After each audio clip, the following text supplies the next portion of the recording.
deserve. No, I'm more precious than the oil, the sum of my desires and the fullness of my joy. Like you spilled your blood, I spill my heart as an offering to my King. Here I am, take me as an offering. Here I am, giving every heartbeat for your glory. Here I am, take me as an offering. Here I am, giving every heartbeat for your glory. Take me.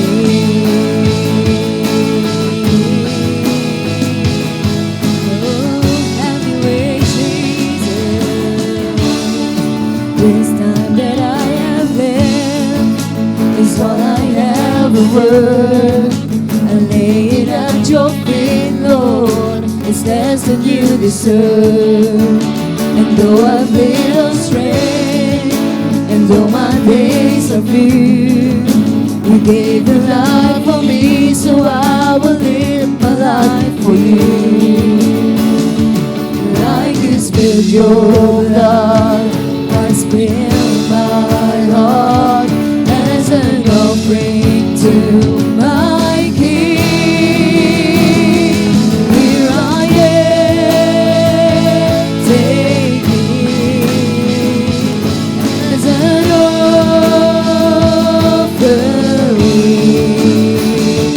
Here I am, giving every heartbeat for your glory. Here I am, take me as an offering. Here I am, giving every heartbeat for your glory. Take me. Oh, have your way, Jesus. This time that I have lived is all I have heard. I lay it at your feet, Lord. It's less than you deserve. Though I've been astray, and though my days are few, you gave your life for me, so I will live my life for you. Like you spilled your blood, I spill my heart as an offering to my King.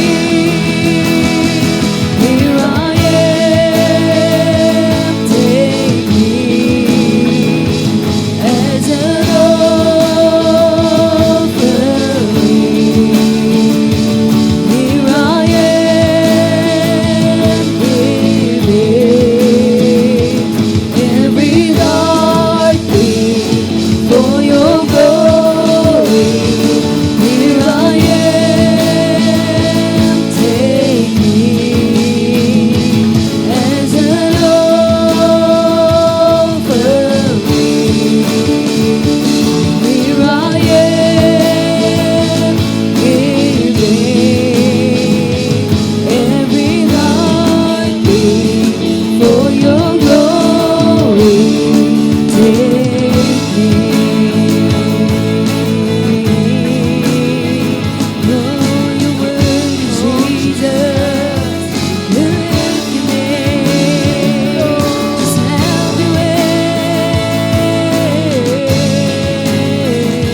Your presence, oh Lord. You're worthy, you're worthy, you're worthy. We worship you and give you praise. Worthy, worthy, worthy, worthy, Lord.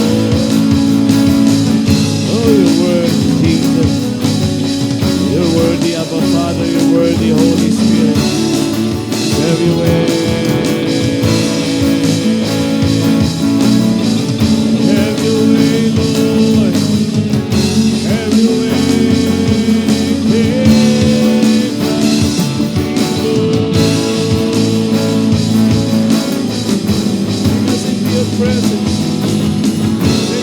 Your fold, oh God, have your way, have your way.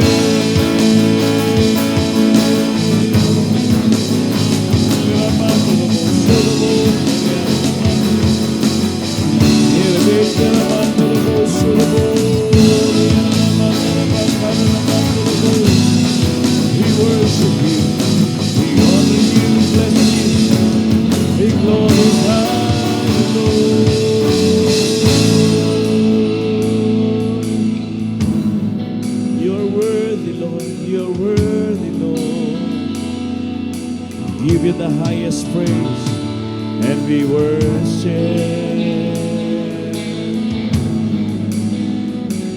You are worthy, Lord, worthy, so worthy of all our praise and all our worship. You alone are worthy, Lord. You alone are worthy, worthy. Blessed be your holy name. Blessed be your holy name. Jesus, be lifted high. Abba, Father, be lifted high. Holy Spirit, be lifted high.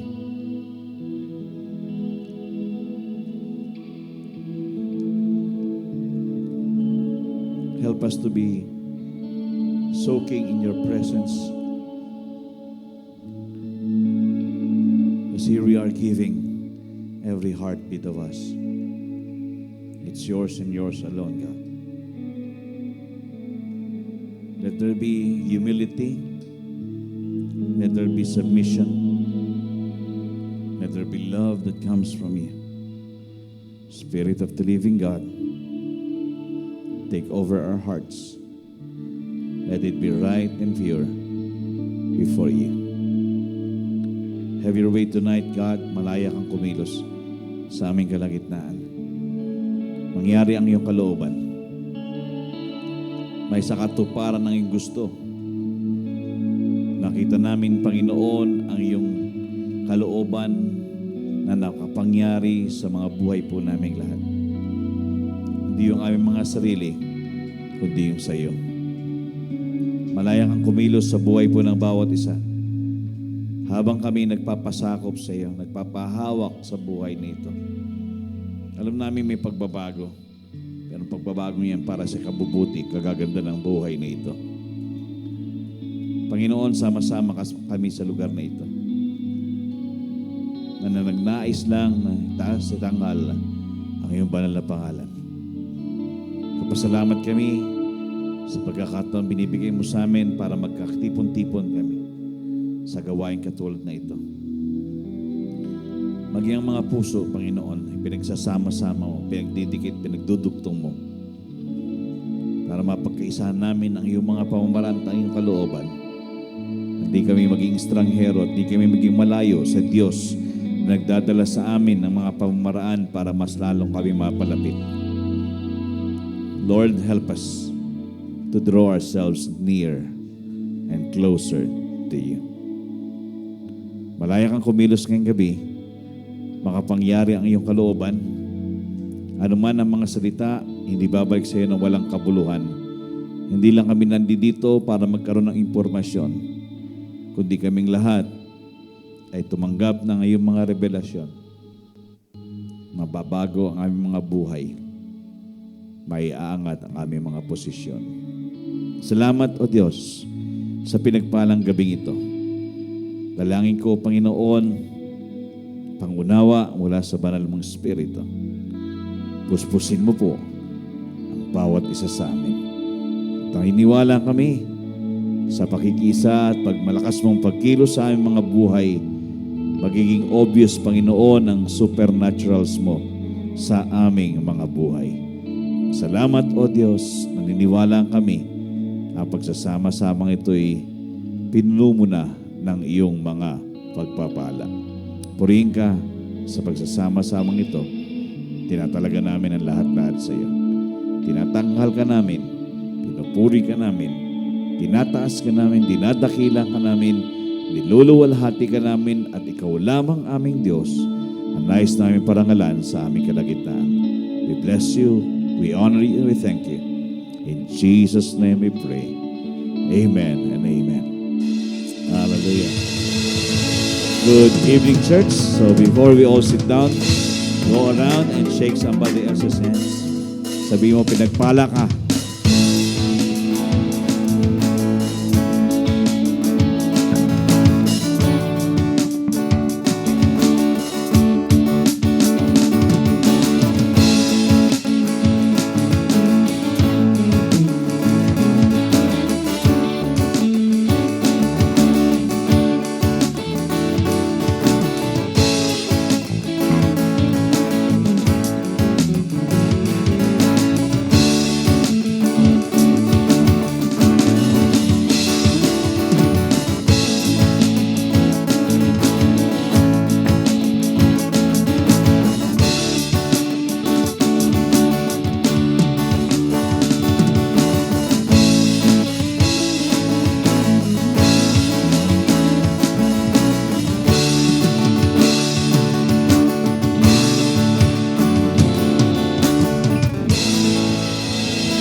gabi. Good evening po. Good evening to everyone. And we welcome everyone sa ating midweek service dito sa Life and Peace Believers Community. Well, we thank God for the opportunity. Siyempre na nandito tayo. At kahit sa anong tindi ng init, mas malamig pa rin dito. Okay, how is you? Kumusta kayo? Mainit pa rin, ano? So, alam nyo, minsan nararamdaman natin pero hindi natin kinakaunter, ano? Parang ito yung nakaligtaan natin, kaya ang demonyo, tuwan-tuwa sa atin, eh. Hindi natin ginagamit yung ating kapamahalaan, eh. So, we come against the heat index that is so high. In Jesus' name, it will be cooled down. Amen? So, you're praying for the rain. Kaya sa linggo, ang awit natin ay patungkol sa langit, sa ulan. Sa ulan na nagbubuhos ng kapreskuhan sa ating kapaligiran. Okay, so thank God for this wonderful Wednesday, the first Wednesday of the month of May. This is May 1st. Okay, Mayo 1 po. So Mayo 1 ngayon, nandiyan ng mga labor groups. Alam naman natin, pag Mayo 1, Labor Day, at sila ay, hindi ko alam kung nagpipikit sila sa tindi ng init. Yun yung normal na ginagawa nila. Ewan ko kung may mga strike ngayon. Kung kaya nila yung init, matatapang talaga sila. May nakita ba kayo nag-strike sa balita? Wala naman, ano? Meron pa rin.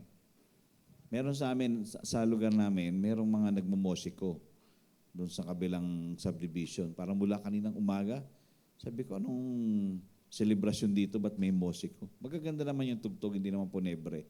Pero maganda naman yung mga tugtog. So, lively naman siya. Pero again, with all the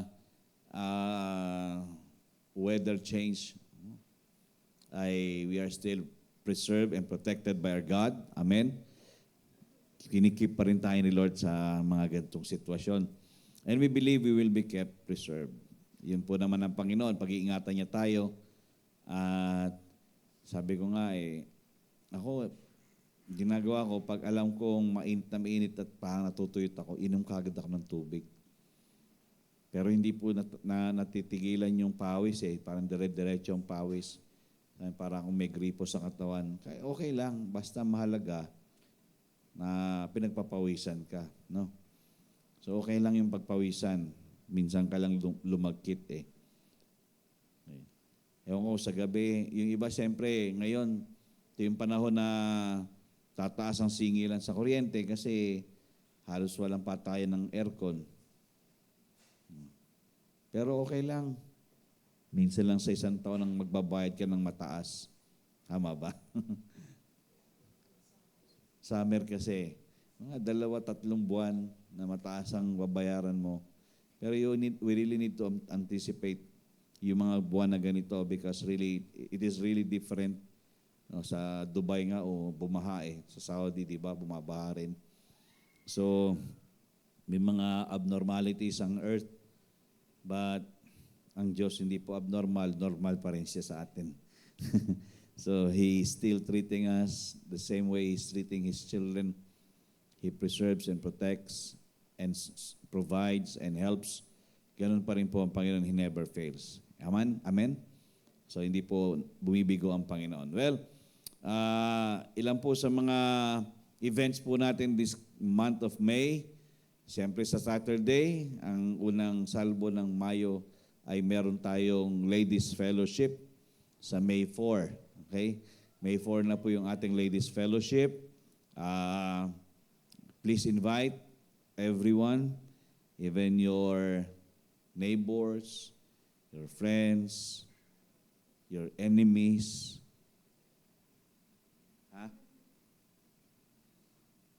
Sino?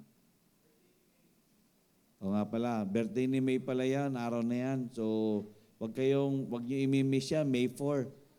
Birthday ni May.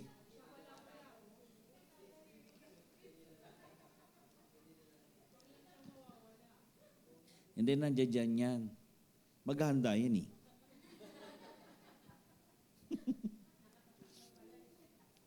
Okay, so talagang inilaan niya yung araw na yon para sa mga kababaihan.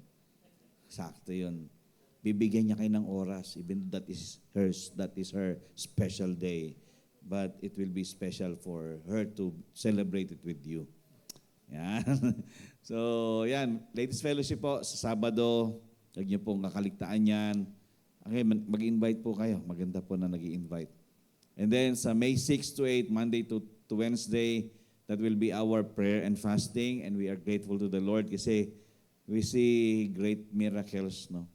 Alam nyo, minsan ang expectations natin sa mga milagro ay parang phenomenal eh, di ba? Para bang ang laki ng parang overwhelming. Pero sa totoo lang, yung mga little miracles, that is overwhelming already.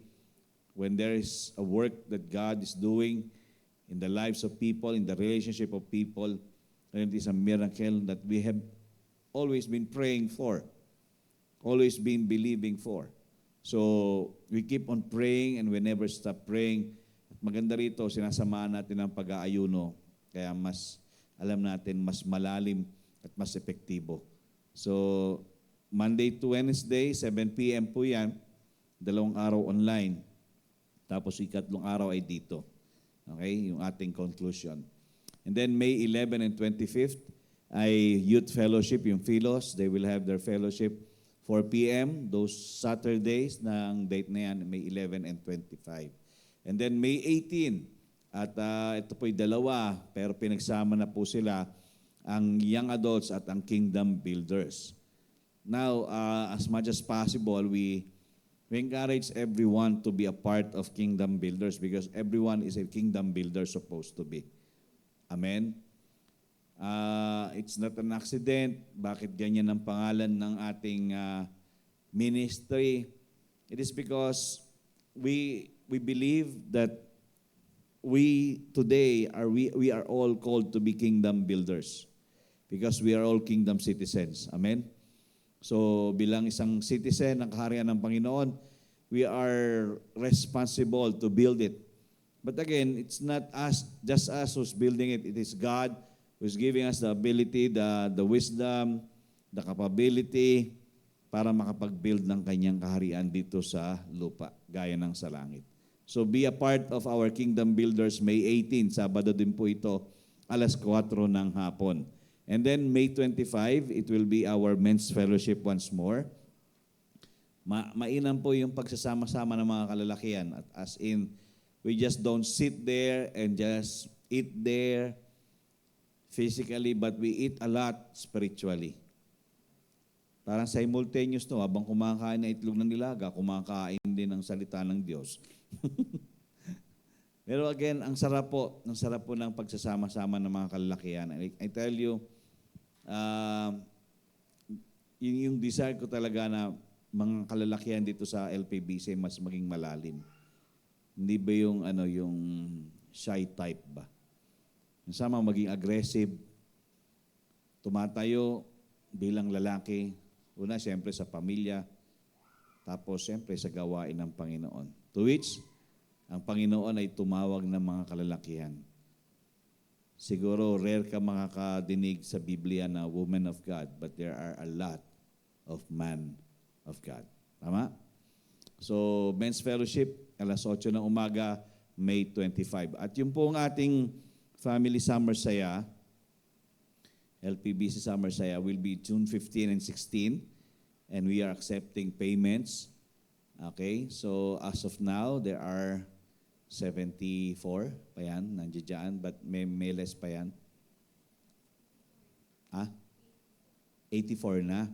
O kita nyo, 16 na lang, 100 na. Konti na lang yan. Yung mga nagdadalawang isip na sumama, wag na magdalawang isip. Kasi pag nagdalawang isip, unstable yan, diba? Double-minded man is unstable in his ways. So, go and join. Because sa totoo lang, ang Panginoon naman ang great provider. Kaya nga, noon pa man, last year pa man, sinasabi ko mag-ipon na. siguro kung nakapag-ipunan, no, hindi na masyado mabibigatan. So I do still encourage you. There are still days para makapuno tayo. I think sigurado dapat by June nakabayad na tayo ng kalahati. Ano? Doon nga, kalahati. Makapag-down na tayo. Tapos, kailan bang supposed to be deadline ng payment? End May. Basta end May, supposed to be, we can settle our accounts. Para dire-diretso na tayo, we can buy our shirts. Actually, meron na tayong mga samples dyan. You can determine your sizes. So, kailangan makagawa na tayo ng final count. Dahil, siyempre, ang production ng t-shirt, hindi pwedeng rush yan eh. Hindi yung dagdag ka ng dagdag, nakakahiya. No? Kasi yung gumagawa, yung last year ang hirap, puro daming habol eh. Nakakapagod po yung ganun. So, we are praying and declaring that in this church, there will be nobody who will practice 11th hour. In Jesus' name. In Jesus' name. Walang yung 11th hour magdidesisyon sasama. So, end May, pag walang bayad, hindi isasama. Ganun na lang, no? Kasi somehow we need to at least put some discipline. Kasi if we cannot believe the Lord, May 1 pa lang ngayon, mahaba pa yan, ilang araw, God can still do a miracle to provide. So, we just need to believe. And if we are believing, the Lord will pour out the blessing or the supply that we need. So, May, last week ng May will be the last registration and payment. And then, come June, doon tayo babanat ng mga kailangan natin para sa June 15 and 16. June 16 will be Father's Day. So, we will celebrate Father's Day there, doon po sa venue. And sigurado lang, may pasabog ang mga tatay. Okay, so yun po, wag pong kaligtaan, 2,500. Actually, maliit lang yan per head. Kasi nakakabili naman tayo ng, minsan wag lang tayo mag-Jollibee, no, mamakdo. Ipon-ipon para madaling makapuno. Okay, yun po ang mga paalala sa atin for the month of May and then for our family summer saya. Okay, so tonight, I'll be continuing with my series about the principles of God's kingdom.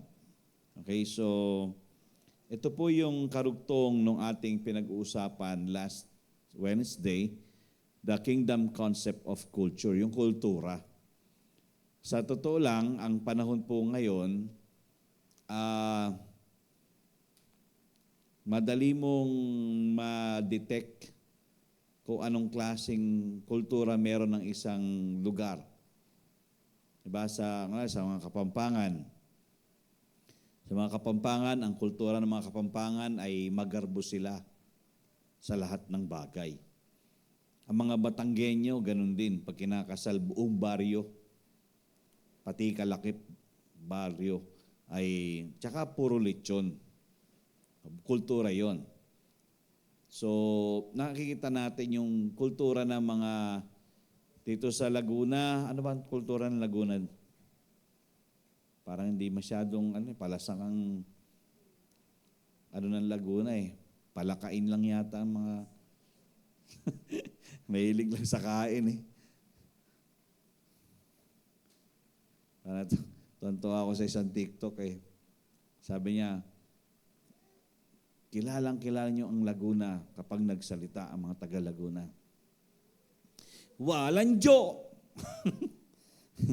Walang Diyo ang pagkain ay isda ay nakain pa ng talapia. Ganun. So, ano yan, somehow language yan, language. Isa sa mga, kumbaga, determinants or manifestation ng kultura. How they voice out themselves. Diba, ang mga Batanggenyo naman, iba naman ang mga Bicolano, iba ang mga Bisaya, iba ang Tagalog, iba ang mga Kapampangan. So iba-iba, kung saan ka pumunta, iba-iba sila. Pero yun nga po yung somehow, yung pagkakaiba-iba, somehow ang tingin ay yun na sila. The identity was really, that identity is what they are embracing. To which, manifestation and determinants lahat yan, pero that is not the true culture itself. Okay?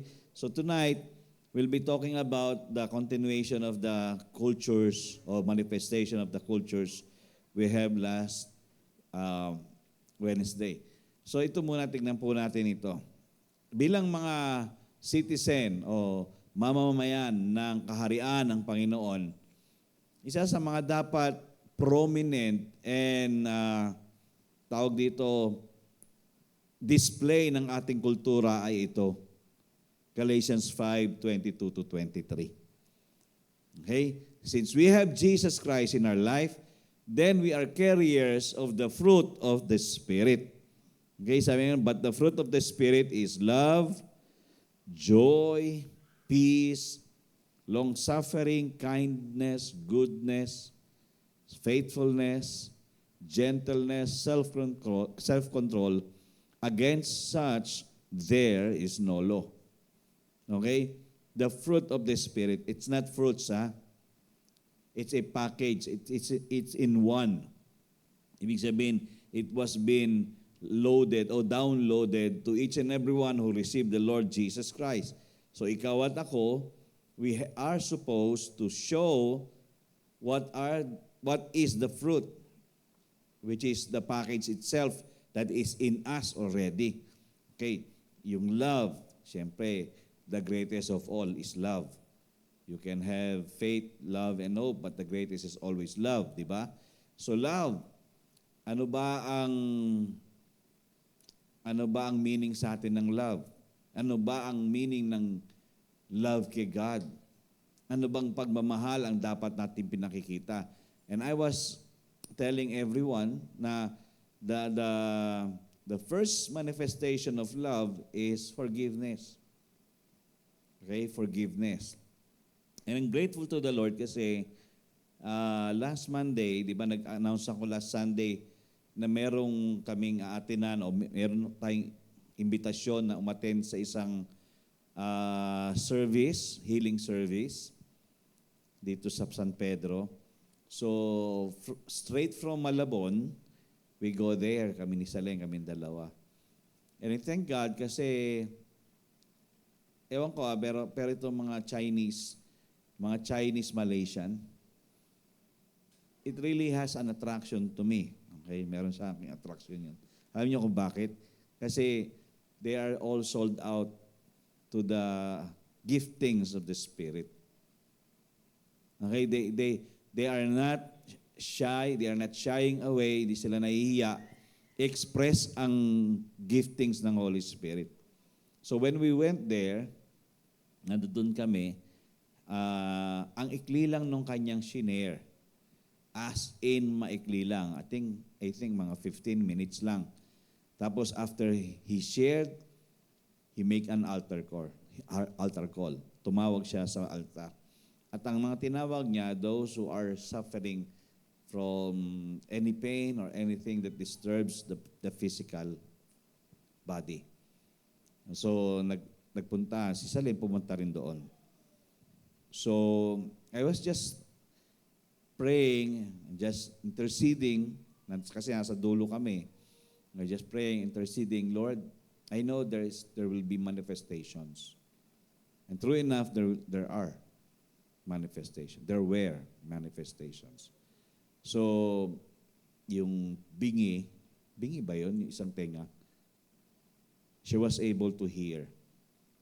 Okay? Tapos yung may problema sa ilong, sinusitis siya yata. para bang nahihirapan siyang huminga dahil nga sa sipon niya, and he was relieved of that, kumbaga yung discomfort niya sa ilong. And yung turn ni Selen, kakaiba yung turn mo eh. Yung sinabi mo yung condition mo sa kanya.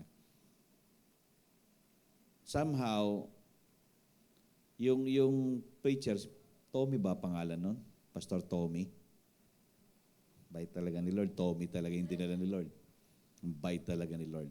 So, dinala ng Panginoon yung pastor na yon to speak the word that he sees fit for Salen.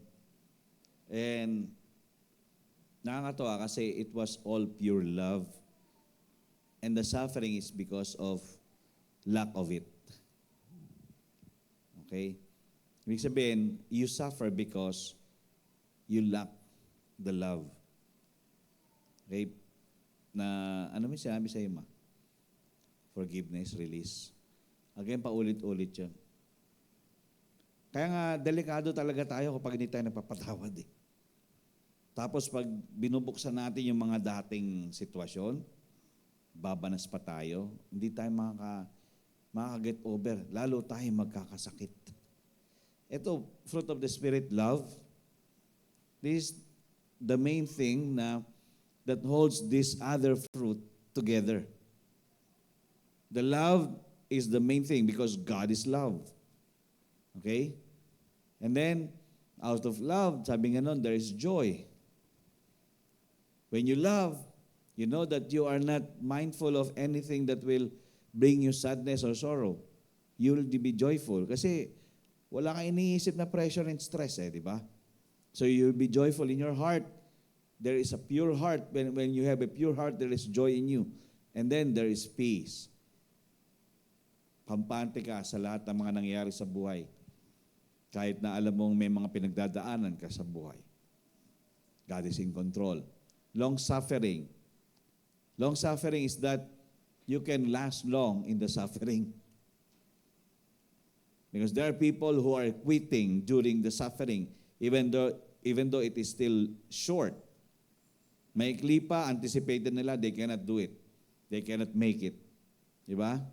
But here, the fruit is long-suffering. We are able to suffer long. Just like Jesus did. And then, kindness, goodness. Kindness, goodness, kabaitan, kabutihan. Magkaiba po yan, ha? Pwede kang mabait pero hindi ka mabuti. Pwede kang mabuti pero hindi ka mabait. No? So one indifferent 'yan. Mabait ka dapat at mabuti ka rin. Hindi pwedeng paghiwalay niyan. And then faithfulness, kailangang loyal, you stick with God, you stay with Him, you keep on coming to God all the days of our life. That is what we call full reliance and dependency on our God. And gentleness, yung kaamuhan o kahinahunan, mahinahon sa lahat ng... Bakit sinasabi ng Panginoon maging mahinahon tayo? Kasi reactive nga tayo tama? In every situation that we face, sigurado lang magre-react tayo. But gentleness is must rise up, and then self-control, pagpipigil sa sarili. Kasi pag wala tayong pagpipigil sa sarili natin, puro sablay ang kalalabasan ng buhay natin. Against such, there is no law. Napakahalaga po na yung alam natin yung stand natin. These verses are not given to us just to know what are the fruit of the Spirit or what is the fruit of the Spirit. But these verses are given para po maintindihan natin, this is as supposed to be. Kahit anong mangyari, ganito pa rin dapat ang labas natin. Okay? So, sabi nga nun, the way we think determines who we become. Totoo po yan, kung ano yung pinag-iisipan natin, yun tayo nagiging. Kung iniisip natin, mahina tayo, din mahina tayo. Kung iniisip natin masasakitin tayo, then masasakitin tayo. So, Again, the heart is the mind. Totoo po yan. The heart is the mind and the kingdom of God is a kingdom of the heart. Dapat po maintindihan natin na ang kingdom ng ang kingdom ng Diyos ay kaharian ng sa puso natin. Kingdom of the heart. Parang naiba to. Ayan. Inaiba na ni naiba eh. So last Wednesday, ito po yung kinuha natin. Manifestations, determinants of culture. So, inisisa natin yan, 8 po yan. And this night, we will continue with what we are talking about, the manifestations and determinants of the culture. Okay, yung unang-una na manifestation, siyempre yung values natin. Ano ba yung mga binibigyan nating halaga? Pangalawa, ano yung mga prioridad natin? So dito na-determine kung anong kultura meron tayo, kung sino yung mga inuuna natin, kung ano yung inuuna natin. Yung ating behaviors, yung asal po natin, that is a culture determinant. Kasi kung ano yung pag-aasal natin, ibig sabihin, yung kapaligiran natin, impluensyado tayo. Okay? Another one, yung standards natin. Ano ba yung mga pamantayan natin sa buhay? Saan natin kinuha yung mga pamantayan natin? Okay? Minsan merong family standards. Meron tayong company standards, di ba? Iba-iba. Sa simbahan, meron ding standards. But again, the standards must be always in accordance to the Word and the will of God. Panglima, yung mga celebrations. Ano yung mga binibigyan nating halaga na pagdiriwang? So, doon na-determine kung anong kultura meron tayo at saan tayo nakapasok na kultura. So sa atin, ang celebration natin, yung gatherings natin. So last Sunday, di ba, binigyan ko ng bigat yung pagsasama-sama. Kasi alam ng Panginoon, we are all supposed to gather and celebrate one another in His presence, celebrating Him with one another. Napakahalaga po nun. Kasi, yung nga, di ba yung sinabi sa Hebrews 10:24 and 25, na not forsaking the assembling of ourselves together as the manner of some is, because we see the day approaching. So, alam natin na ang panahon kasi ngayon, hindi na ganun kabigat yung gathering, yung celebrations. Ang mas matitinding celebrations ngayon, yung out of town, gimmicks, food trips, movie marathon, di ba? Concert dito, concert doon, yung mga ganun ba? Wala naman po masama. Pero kung masyado tayong nagfa-follow sa mga bagay na yun yung sineselebrate natin kesa ang Diyos, may problema tayo sa kultura. And then, yung morality. So, anong stand natin? Anong kultura meron tayo? Inaalaw ba natin na pag-usapan natin last Wednesday about annulment? Are we allowing annulment to be remarried? Or kultura, yung morality ba, inaalaw natin na mag-sex muna bago magpakasal? Inaalaw ba natin yung tawag dito, same-sex marriage? Yung mga ganun ba, morality. We accept people who are in that third sex, they say. But we don't condemn them, but we try to, kumbaga, i-shape up yung mga minds and hearts nila that this is not the will of God. So, kumbaga, ganun ang ginagawa, ma-magnify ba natin? I-justify ba natin? Or we are here to still rebuke them and correct them and tell them that it's not the will of the Lord. So morality, anong stand natin, anong kultura? Kasi di ba may mga ang kultura minsan ina-accept na nila yan. No, yung mga lalaki na nagsusut babae, di ba sa may Thailand ba 'yon? Thailand na ano bang tawag sila? I'm a boy girl. Ha? O di ba yung mga ganun ba? Mga kasi na-accept na yung kultura, sa kultura nila yung ganoon. May mga Ewan ko kung alam niyo yung storya sa Brazil na nagkaroon sila ng parada of the LGBTQ QRSTWXYZ. Pero again, mocking the creation and standing on their own conviction, which is not a conviction, that is their own preference. Conviction is different. Tandaan niyo ang conviction sa Holy Spirit lang yon. Ang sa atin, preference, pagpili. Kasi tayo nagdidesisyon. So we are only preferring this to happen to me or allowing this to take place in my life. So we are preferring. We are not being convicted. If we are convicted, we will turn our lives around. Diba? May decision tayo na hiwalayin natin yung hindi maganda. That is conviction. And the Holy Spirit is the one that is bringing conviction sa atin. So morality is very important. So sa kultura, ano bang kultura meron tayo? Inaalaw ba natin ang lahat ng ito? We're stopping this as much as possible. We are trying to eliminate evil in our system, which is in this church. We are really in that business, that no evil will dominate everyone's life and family. Amen? Morality. Another one, relationships. Ano ba yung mga pagsasama-sama natin? Ano ba yung mga samahan po natin? Is it uplifting or demoralizing? So sa mga relationships, ibig sabihin, are we concerned with one another? Sa kultura kasi, may kultura kasi na meron ako nakausap kaninang umaga, yung mga Pinoy daw sa ibang bansa. Sabi niya, nagtataka sila bakit gano'n ang kultura ng mga Pinoy. Pagdating sa ibang bansa ay siraan. No, di ba, kagabi rin, may kausap tayo kagabi, di ba, na kumbaga sinasabi nila, I'm not thinking na gagawin ito kasi kababayan ko ito. Pero kababayan mo na, sinira ka pa. At sinisiraan ka pang patuloy. So, again, the relationships.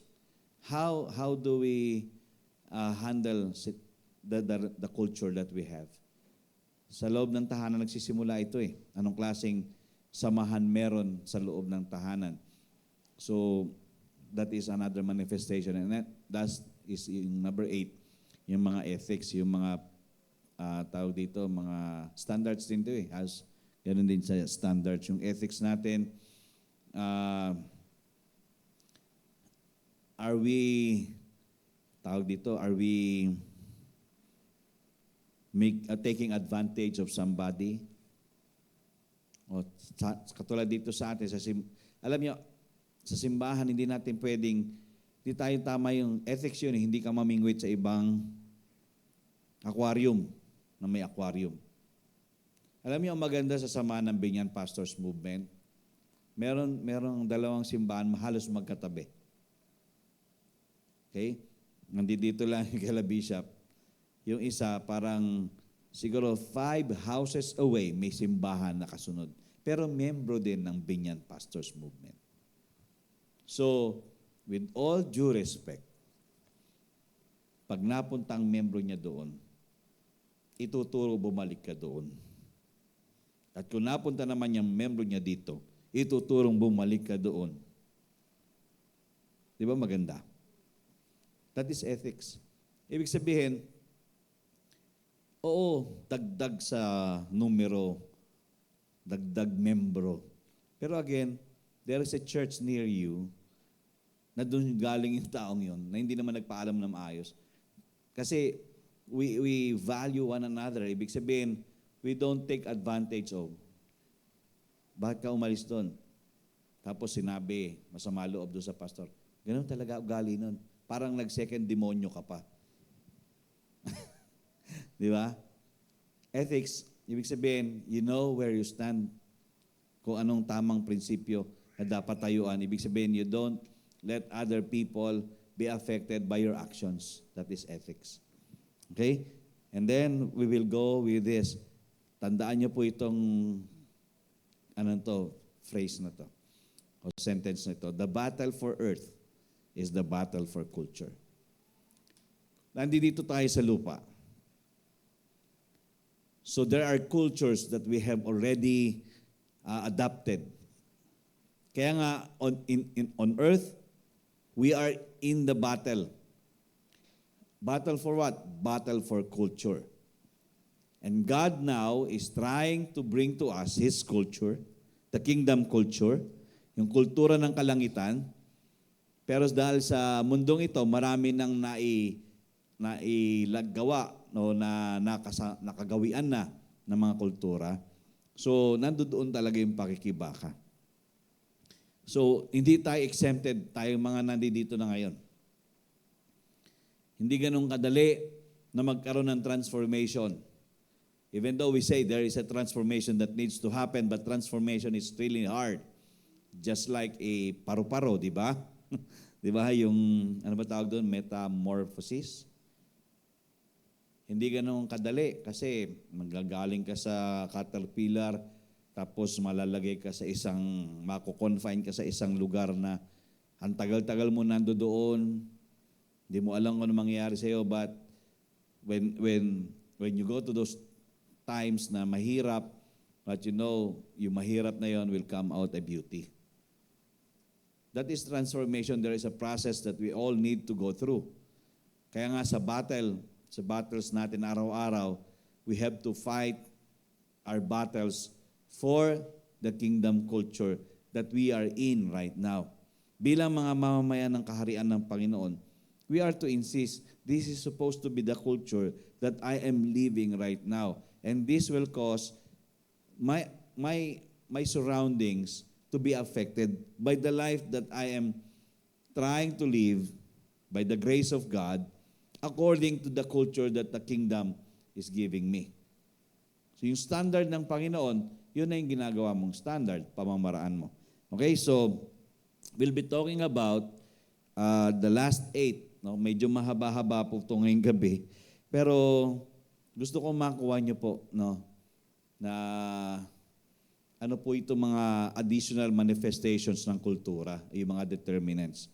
So number 9, ito po ang number 9, yung social norms.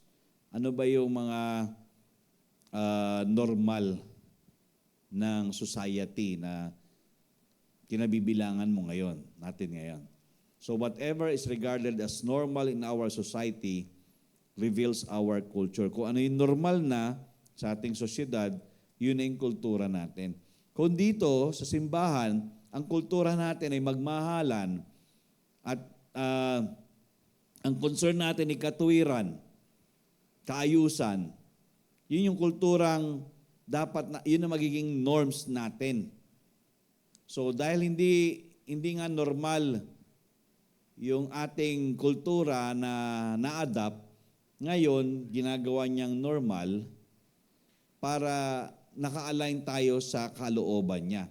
So, Romans 14:17, sabi nga nun, for the kingdom of God is not eating and drinking, to which the culture that we are exposed right now are eating and drinking, di ba?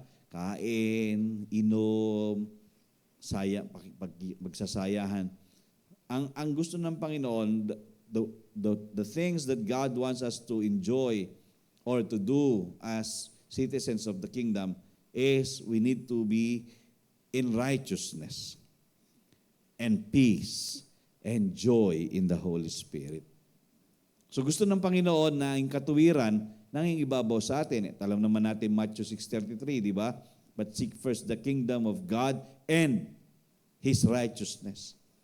So, all that we know is that God is desiring that all of us will make this as our social norms. Yung katuwiran, yung kapayapaan, yung kagalakan, which is the atmosphere of heaven. So, dapat concerned tayo doon. Ito yung nagmamanifest na kultura sa atin na ang magiging normal yung kaayusan, yung katuwiran.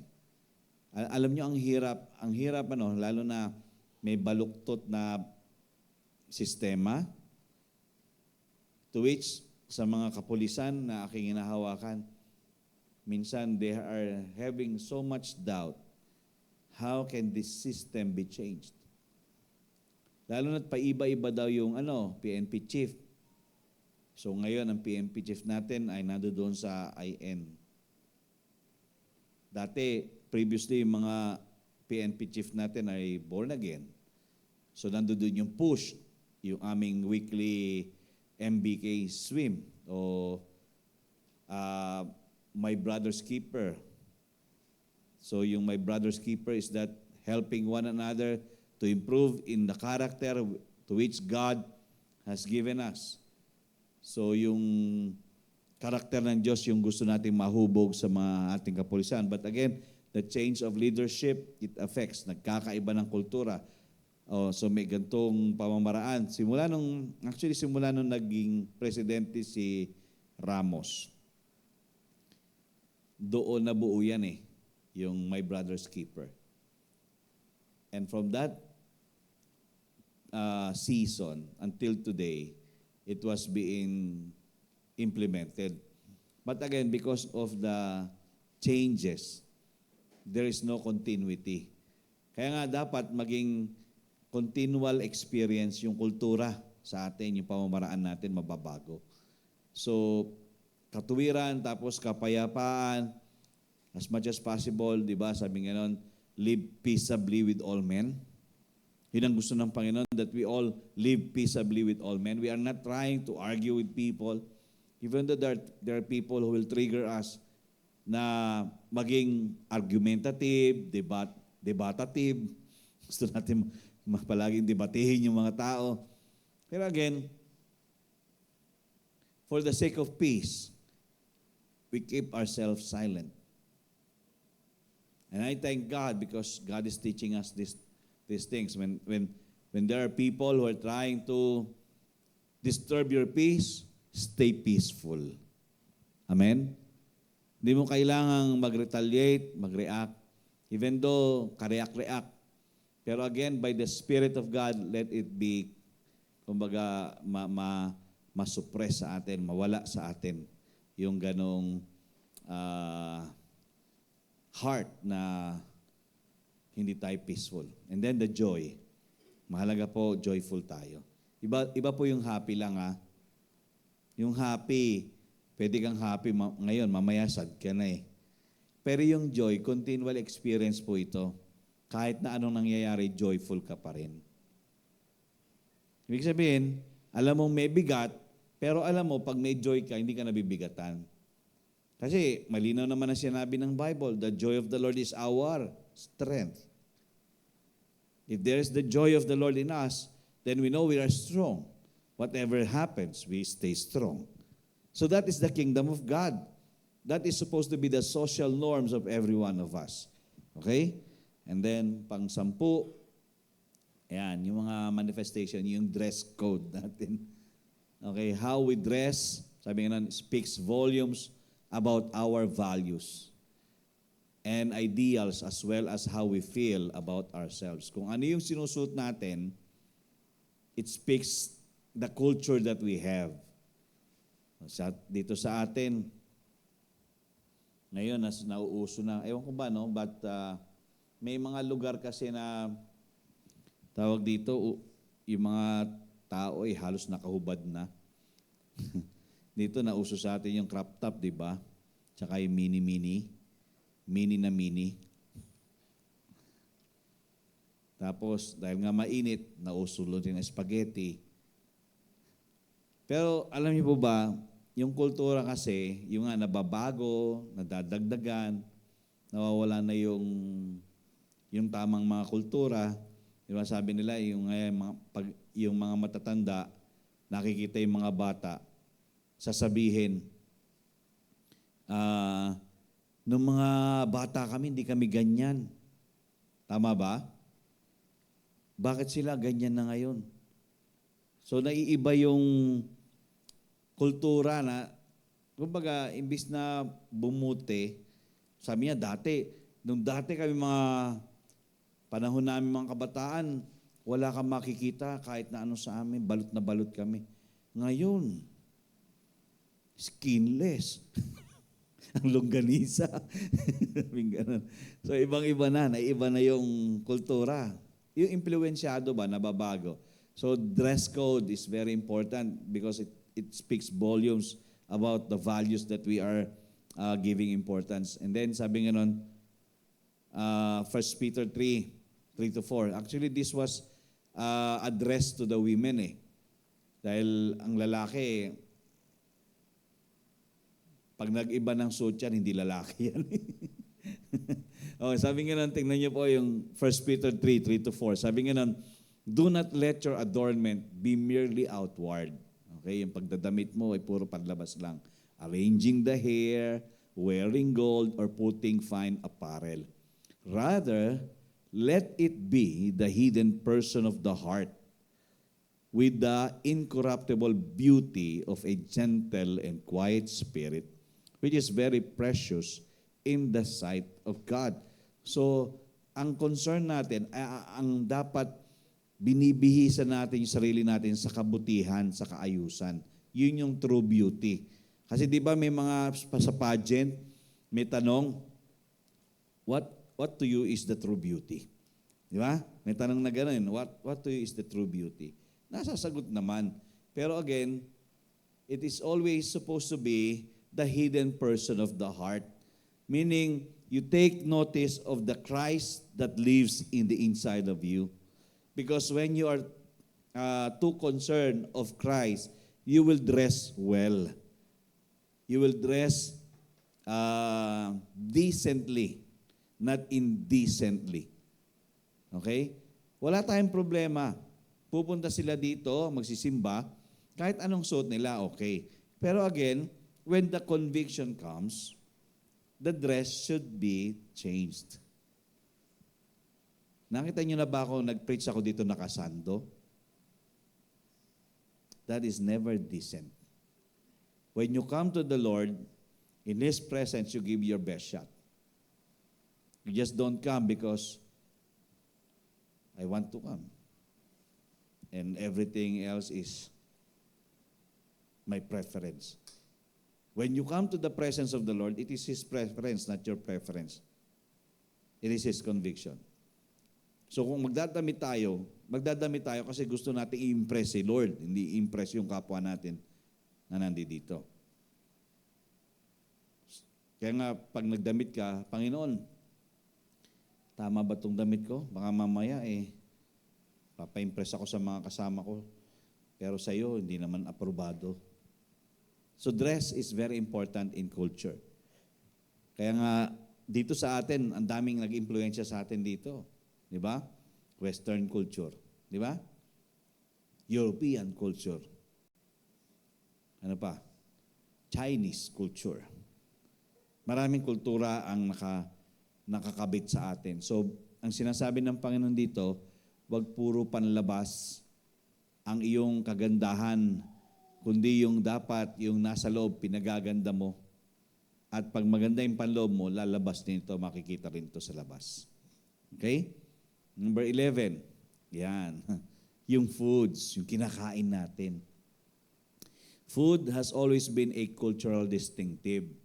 So as kingdom citizens on earth, we need food to strengthen and nourish our bodies.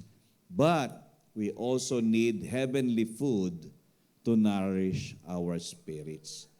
So, dito sa atin, sa simbahan, when we're too concerned with food, nagsisimba, pupunta ka sa simbahan, ang iniisip mo yung kakainin mo. Yung nagsisimba ka, iniisip mo, ano kaya ulam sa bahay? Ano kaya, saan ako yung kakain pagkatapos dito? Nakakuha niyo po ba ako? Yung nagpaplano na tayo ng kakainin natin, pero sa totoo lang, may kailangan pang dapat kainin, which is food to nourish our spirits. So, if we are a culture of the kingdom, we have the culture of the kingdom, then we are too concerned of our spiritual food. Alam nyo, bakit sa simbahang ito, bakit dito, ini-encourage ang bawat isang mag-devotion. And I know if we are offended by this, then we have a problem. Yes, we are not concerned of building the culture that God has already just given to us. Kasi pwede naman tayong minsan concerned tayo nga sa kinakain natin physical, pero yung spiritual natin ang hina-hina kasi hindi na natin pinakakain halos. Ang nangyayari, kumbaga nagpa-pile up na yung mga reasonings natin. That is why we cannot really eat the food for our spirit. And that is a scheme of the devil. Ito po'y pamamaraan ng demonyo for us not to really build the culture of the kingdom of God in us. Kasi ang mga mamamayan ng kaharian ng Diyos mas concerned sa kakainin niya sa Espiritu. Si Job, sa Job 23, I think, 10 or 14, Job 23, 10 or 14. Basahin ko nga saglit. Para at least, wala naman yata dyan sa, Job 23.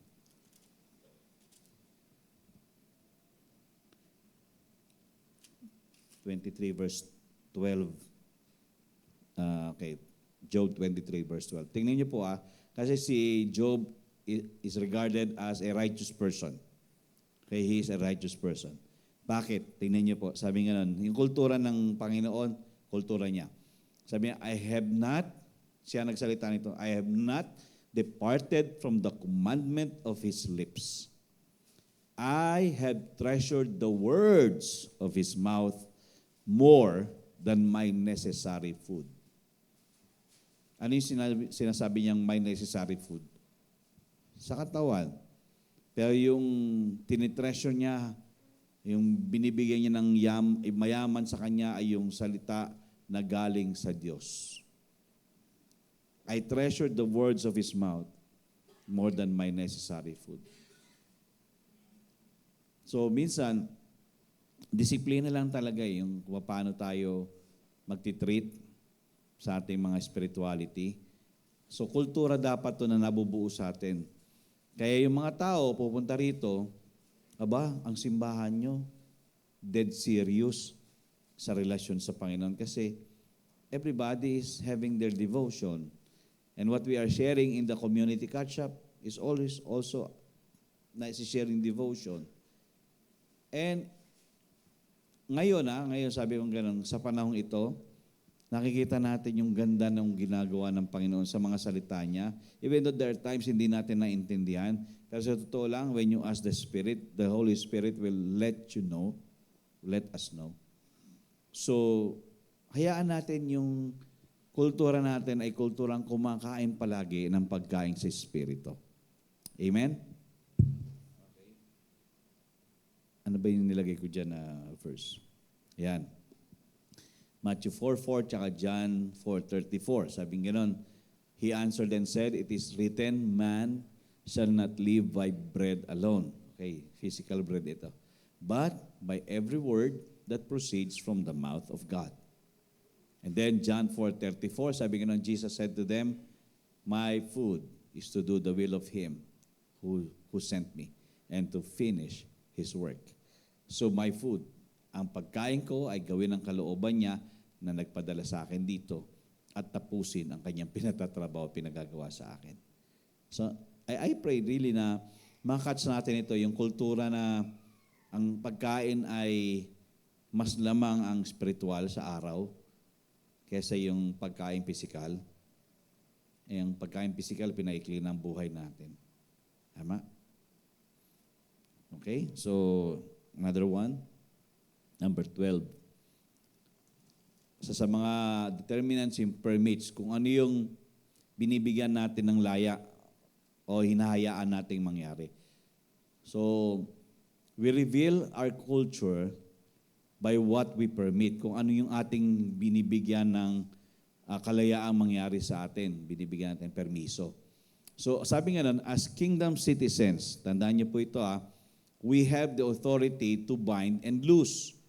for the social, moral, and spiritual good of our fellow men. So, dito, yung permits sa kultura, mahalaga po na maintindihan natin na binigyan tayo ng authority. Alam niyo, nung pumunta kami nung Monday doon sa church na may special service, what is very prominent there is how they command sicknesses and diseases to just go. At ang kanyang instruction, don't say amen, ha? You just say in Jesus' name. Ibig sabihin, we agree together. When I release a word of authority, then you say in Jesus' name, not amen. Ang amen is that when there is the manifested power really na naranasan. So, we have the authority to bind and loose for the social, moral, and spiritual good of our fellow men. Kung unang-una, siyempre yung pamilya muna natin. What is happening with our family? Are we trying to let the enemy take dominion over us? Or are we binding the works of the enemy and losing the power of God over our family members? So, yan, dapat yung pagbibigay natin ng permiso ay, kumbaga mindful tayo. Baka nape-permit na natin yung kaaway natin mag-take over, pero hindi natin nape-permit si God na mag-take over sa atin sa mga situations po natin. That is a culture. Are we using that authority of binding and loosing? Are we binding the works of the enemy, Satan in our life, the evil in our life, the devil in our life? In Jesus' name, I bind you. You have no power over my life. You have no power over my family. You have no power over my finances, over my body, over my son, my daughter, my father, my mother. Are we using that authority for the good of our fellow men? So we have these permits. Sa kultura ng kaharian ng Panginoon, we let loose of this authority. Ibig sabihin, ginagamit natin ng malaya. So, kultura po yan. Kaya nga, kung tayo talunan, it is because we have not used the authority. But if we know how to use the authority, now we know that we are kingdom, under the kingdom culture. Because we are now free to express the authority that God has given you and me. Okay? Yung Matthew 18:18, alam natin, sinabi yun na we have been given the power to whatever you bind on earth will be bound in heaven.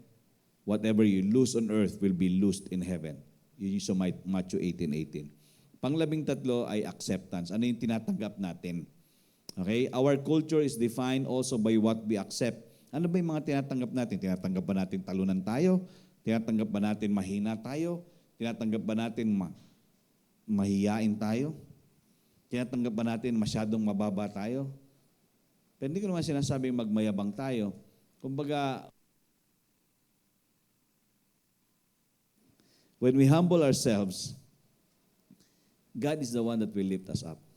That will lift us up. Diba? Ang Diyos, kapag nagpapakumbaba ka, siya yung nag-aangat sa iyo. So, we don't accept the things that the enemy is trying to bring to us, or whatever is trying to dominate us or rule over us. So yung kultura, na-define kung ano yung hinahayaan natin mangyari. Sa atin kasi, hinahayaan na natin yung mga LGBT, hinahayaan na natin yung mga gano'n na alam nyo mali, papanoorin nyo pa, tatawanan nyo pa. Di ba? Ngayon, siyempre, maraming views. Yung kay Vice Ganda. Tapos ngayon, may maraming views naman yung kay Diwata. Alam niyo ba yung mga ganun ba na minsan tuwan-tuwa tayo, pero sa totoo lang, we accept. But if we look within our spirit, within us, in the heart of hearts of us, we know it's not accepted. Kasi, again, nag-permit na tayo, nag-accept pa tayo. That is very alarming for us. Kaya na mag-turn. Yun. Number 14. Rejections. Ano din to? Part din to ng kultura. Mga rejections. Ano yung mga nire-reject natin? Today's culture rejects the very idea of absolute standards. Okay? Kasi everything is relative na. Ibig sabihin, everything is okay na. So, dito parang nag-shy away na sa mga rejections.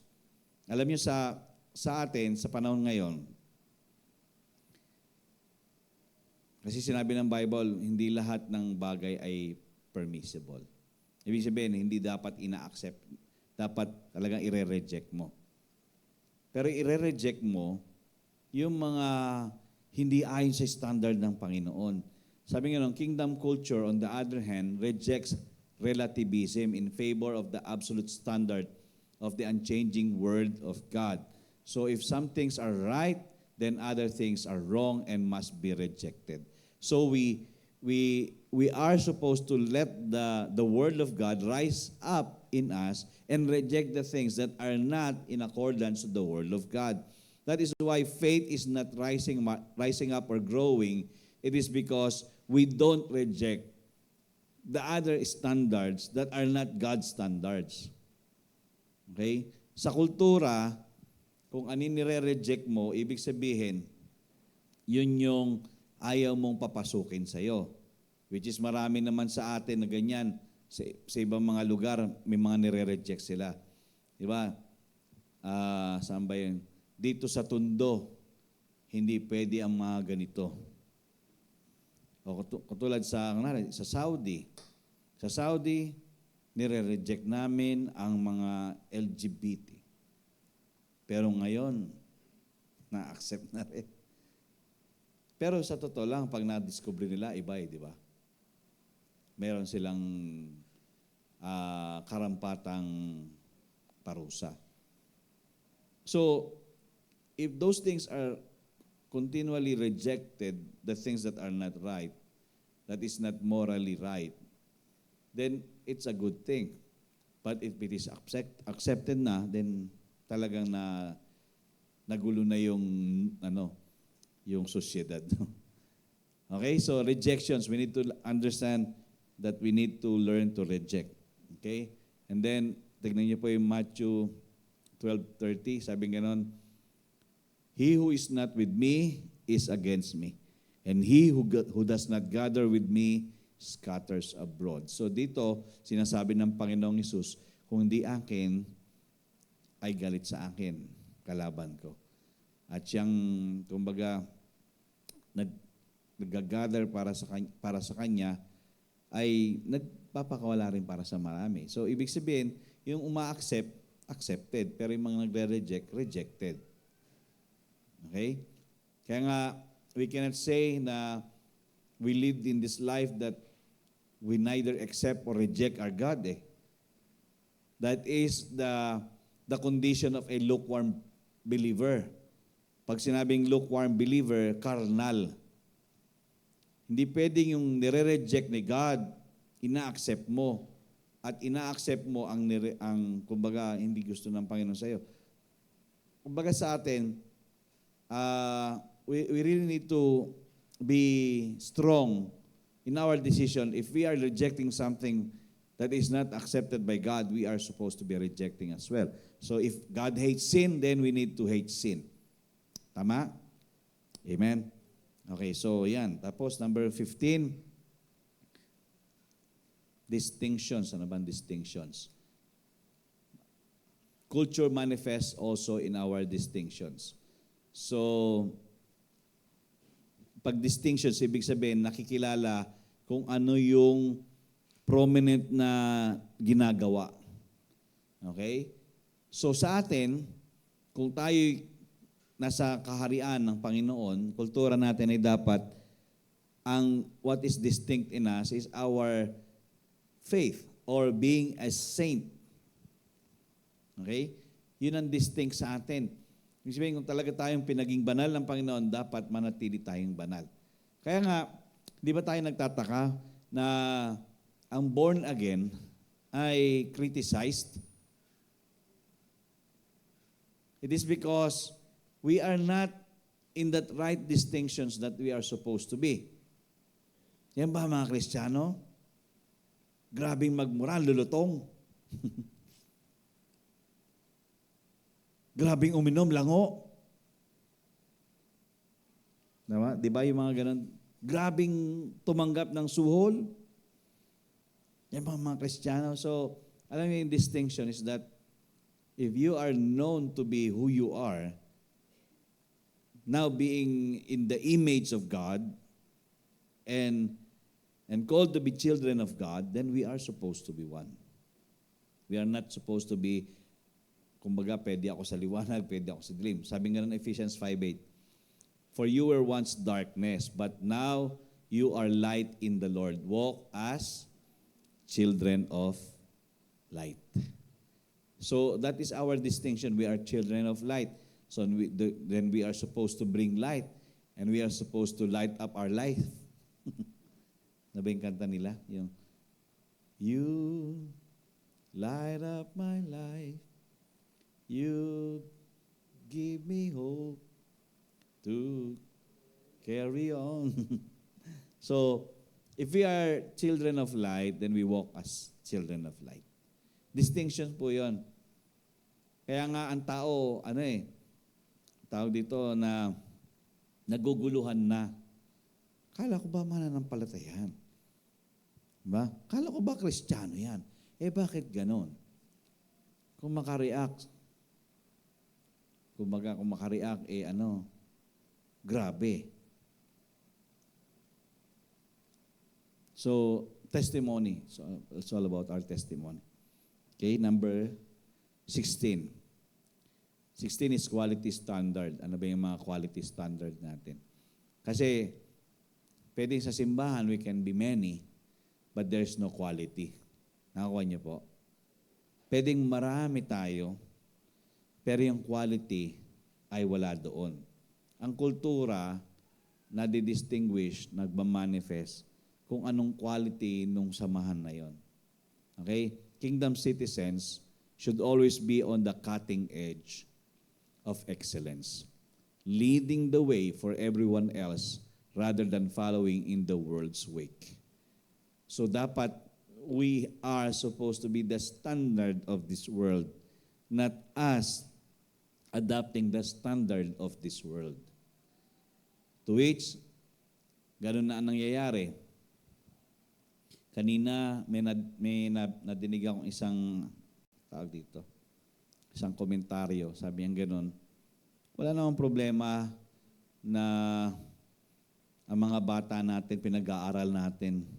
Education is what we long for our children. Tama naman, di ba? That is the culture itself kultura. Pero, pag yung standard mo, edukasyon lang, hindi spiritualisasyon, doon na di-defeat yung kumbaga, yung purpose mo, why we live. Thank God, kasi si Teacher Venus, meron sila eskwela. Pero kung ang ano natin is just to feed the mind, not to bring the heart to change, then we defeat the purpose. So, a culture is developed, or culture is manifested if there is a quality standard. Quality, pag sinabing quality, which mean may dating, distinguish, and tawag dito, parang catchy. Kasi there's a standard that is different from the word standard. Sasama ako dito kasi magandang samahan ito. Minsan, sa simbahan dito, iba gustong sumama, pero pag naranasan nila, hindi na sila bumabalik. Bakit? Yung kultura nga iba-iba . Hindi ina-adapt ang kultura ng Panginoon eh. Pero kung isang kultura lang tayo sa simbahan, ang dami siguro maliligtas. No? Yung attraction, kasi we lift the name of Jesus higher. And sabi nga nun, when you lift Jesus higher, you will draw men to Him. Ma-attract yung mga tao. Siguro hindi pa tayo dumadating doon, but we are on the process. Yun ang maganda ron. Okay? So, sabi nga nun, pang ano na ba yan? Pang 16 na? That is the last. So in kingdom life, sabi nga nun, we don't have to be perfect in what we do. Sa kingdom life, it's not a perfect life itself. Because we are imperfect people. Okay? But, tingnan niyo po, that is no excuse to accept shabby work, yung bara-bara na lang na trabaho, half-finished projects, yung walang balak magdire-diretso, or just enough to get by attitude.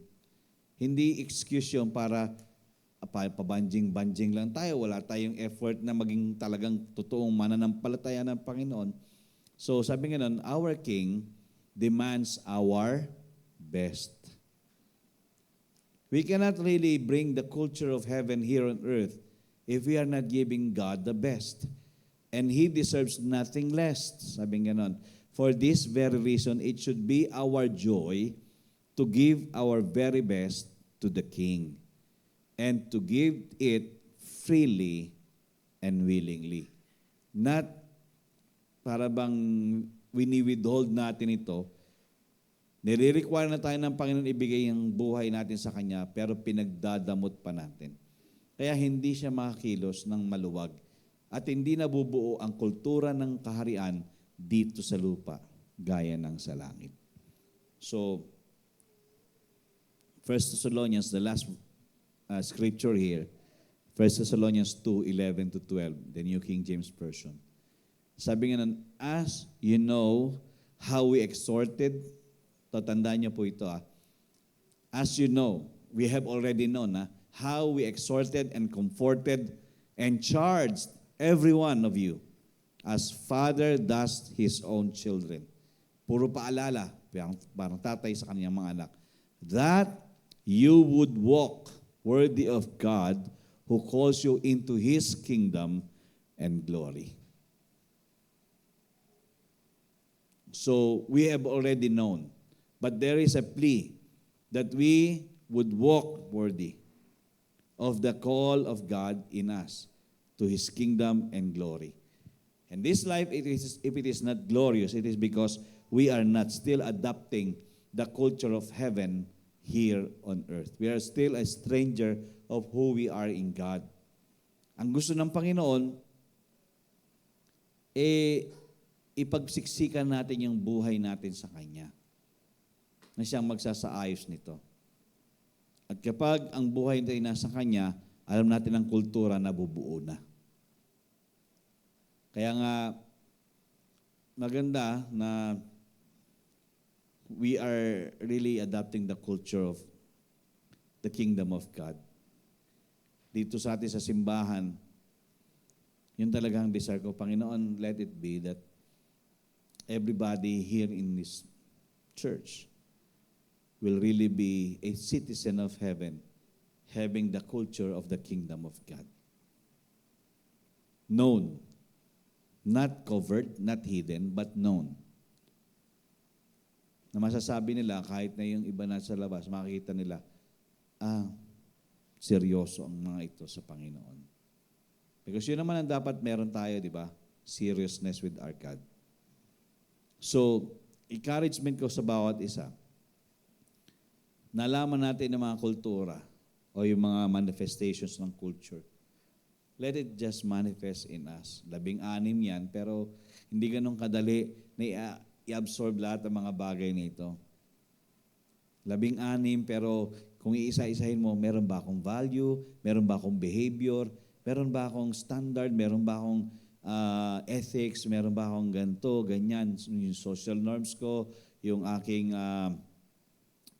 mga quality standard ba ako? Or meron ba akong ganyan-ganito na kaugalian ko, asal ko, o buhay ko na talagang swak sa kultura ng kalangitan. So, walang ibang makikitang pag-asa ang mga tao kundi sa pamamagitan po natin. And we cannot deny, we are not supposed to deny that. Kasi maraming mananampalataya ang sasabihin, kung di sila maligtas, di bahala sila. Di ba? Paano sila maliligtas? Ikaw nga, hindi ka kumbinsidong ligtas ka eh. Dahil ang buhay mo, ang layo sa kaligtasan ng Diyos eh. Kasi pag talagang seryoso ka sa Panginoon, lalakad ka. Kahit na nahihirapan ka, lalakad ka ayon sa gusto niya. Kaya nga yung kantang, I have decided to follow Jesus, no turning back eh. Swak sa atin yun kasi we are really trying to form the culture of heaven here on earth. To really people will notice the kingdom of God has come. And it's you and me. Ikaw at ako po yun. Kung walang marami tayong nakikitang milagro, it is because we are still denying or we are still not convinced the culture that we are supposed to be in. Kaya nga sa simbahan, hindi naman natin sinasuggest na na attend ka lang, okay lang. Hindi, pumunta ka kasi pagpunta mo, mababago. Para paglabas mo doon, hindi ka katulad ng dati. Even though mas marami kang araw na nandoon sa labas, pero yung kultura ng Diyos, yun ang pinagsisiksikan mo sa buhay mo. So, I know it will be really hard for us to be different, but God dares us to be different because we are His people and He is our God. Amen? Kung siya talaga ang Diyos natin, then let it be. People will not welcome us. We are not men pleasers naman talaga. We are all God pleasers here. Yun ang kultura ng Diyos eh. Gagawin natin ang mga bagay-bagay ayon sa kalooban niya at pamamaraan niya. Even though this is not really what is been accepted by people. Because even Him, when He is existing, He was not really accepted di ba? Ang mga chief priests and scribes and binabasa yung devotion kay John, kay Luke yung patapos, ngayon kay John na eh. Babasa niyo yun, grabe ang pagkakaisa, no? Yung paano siya pinagpasapasahan kay Pilato, kay Pilato, kay King Herod, balik kay chief priest, parang yung mga sulsol. Ang pinili ay si Barabas ba yun? Hindi ba si Hestas yun? Si Barabas, di ba? Patakasin itong isang kriminal, pero isang mabuti, parang ginawang kriminal. Di ba kasi nga, naging threat sa physical world yung kingdom ng Panginoon. Because the kingdom of God really presents power. But as much as possible, we live in power talaga. And the power belongs to the Lord. And the power was given to us by the Holy Spirit. Kaya walang mananampalataya na nabubuhay ngayon na pwedeng magsabing, hindi ko kayang i-adapt ang kultura ng langit dito sa lupa. Kaya po yun by the Spirit of the Lord. Amen? Tayo po tayong lahat. Did you learn anything, church? The kingdom concept of the culture.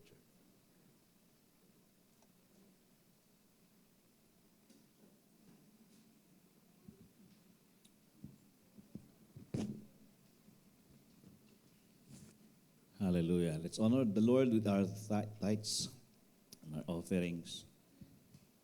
Thank you, Lord.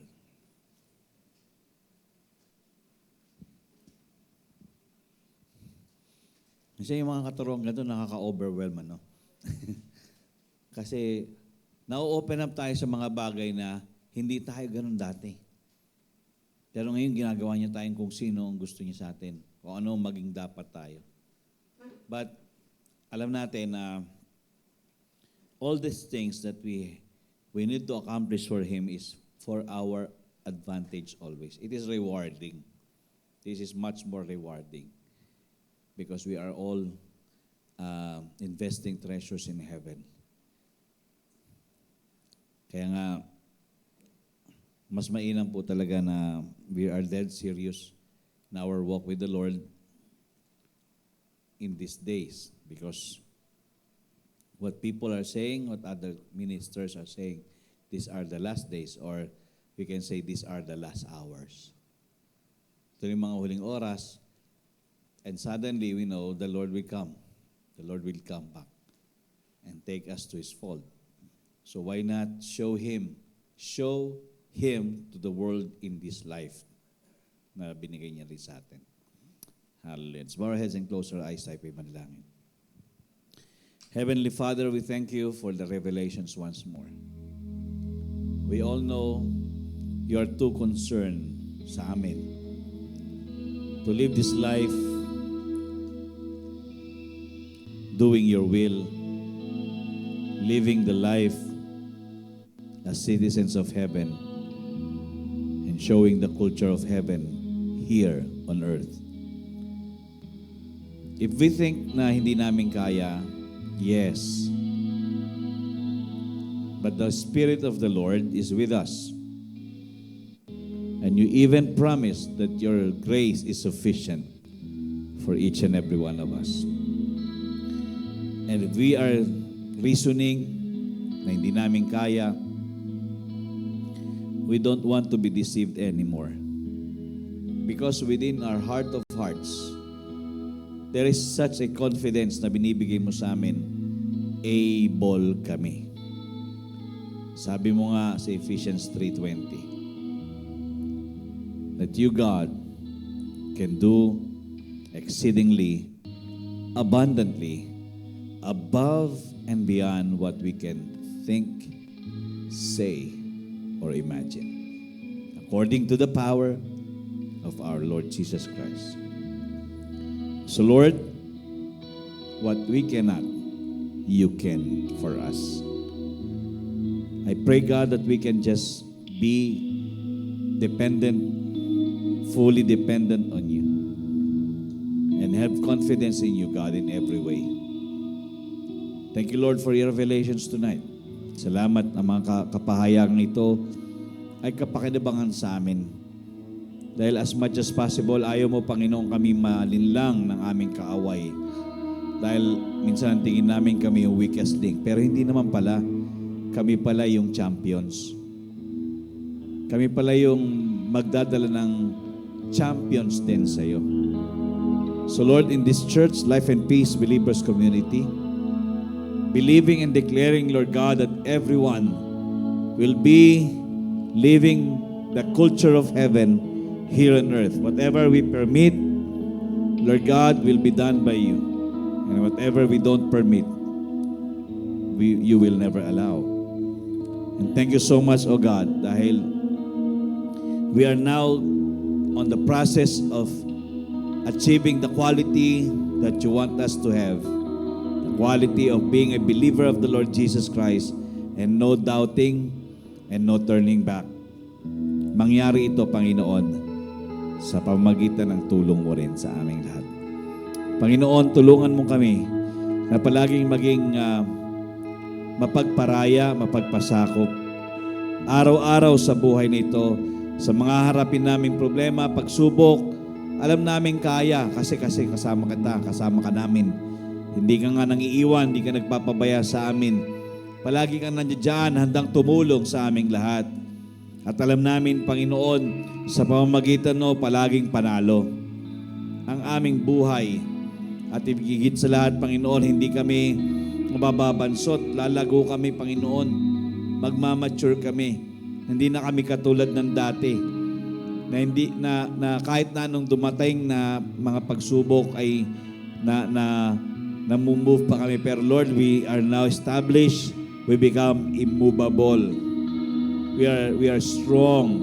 We are steady because we choose to stay and do your will upon our lives. So have your way, God, in this church.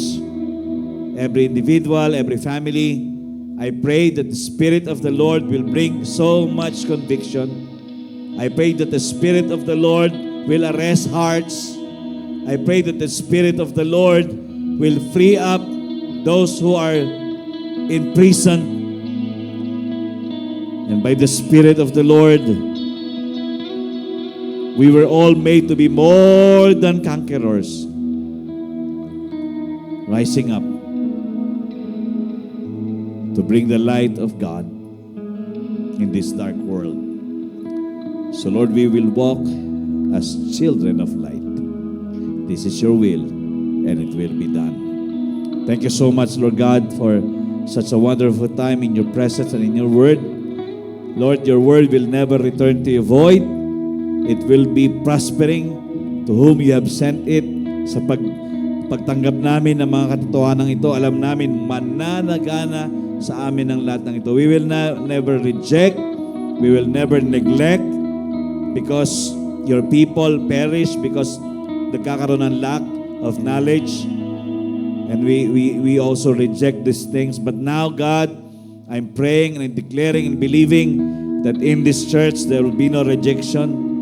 Everybody is receiving and accepting, and with open heart and life, we are being changed and allowing you to just take over, Lord.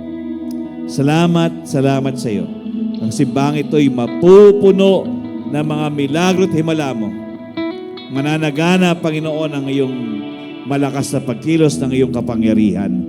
At makikita namin, Panginoon, ang kalayaan sa kung anuman bagay, Panginoon, na bumibilanggo sa amin. Thank you so much, God. We are advancing. We are moving forward, and we also are moving upward in the name of Jesus. And I thank you, God, for this wonderful time of learnings. And we really are grateful because you have put in our hearts to always have that desire to sit at the feet of Jesus and hear what you are about to say to each and every one of us, because that will be a life-changing word that is from you. So take over continuously this church, this ministry. Let it grow, let it increase. People who are quality, not just quantity, God. Salamat, Panginoon. We will see growth.